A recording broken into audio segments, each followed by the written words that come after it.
যারা এখন হচ্ছে MI3 ফোনগুলোতে ইউটিউবের অফিসিয়াল অ্যাপস যেটা এটা হচ্ছে ইউজ করতে পারছেন না, তো তাদের জন্য আজকে আমি একটা সমাধান নিয়ে আসলাম। তো তার আগে আমি দেখিয়ে দিচ্ছি আমার হাতের যে ফোনটা এটা MI3 ফোন কিনা। এই যে দেখতে পাচ্ছেন এখানে MI3 লেখা রয়েছে, MI3W মডেলটা। তো এখন আমি আপনাদেরকে হচ্ছে এইটার যে অফিসিয়াল অ্যাপসটা রয়েছে এটা একটু ওপেন করে দেখাবো এখানে কি লেখা আসে। তো একটু অপেক্ষা করেন। হ্যাঁ, নেটটা যদি আপনার একটু ফাস্ট থাকে তাহলে হচ্ছে ভালো হয় এগুলোর জন্য। এই যে দেখবেন এখানে সুইচ টু youtube.com বলছে, তো তার মানে হচ্ছে অ্যান্ড্রয়েড ভার্সন যেটা এই ভার্সন হচ্ছে এখন এটাতে আর ইউটিউবের অ্যাপসটা চলবে না।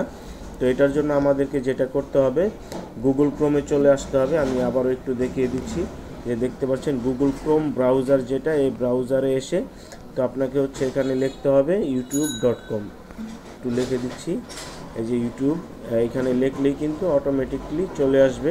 তো এই ওয়েবসাইটে আসলে কিন্তু আমরা এখান থেকে হচ্ছে ইউটিউবের যে ভিডিওগুলো আছে সেগুলো কিন্তু এখান থেকে একের পর এক আমরা দেখতে পারবো। তো দেখতে পাচ্ছেন একটু লোডিং হচ্ছে, তো আমি একটু সম্পূর্ণ আপনাকে দেখিয়ে দেন হচ্ছে ভিডিওটা শেষ করব। এই যে দেখতে পাচ্ছেন এখানে কিন্তু হচ্ছে অ্যাপ ভার্সন যেটা এটা কিন্তু চলে এসেছে। অ্যাপসের মধ্যে যেরকমভাবে চলে সেম কিন্তু ওই রকমভাবে এখানে চলে এসেছে। তো এখান থেকে আমি আপনাকে হচ্ছে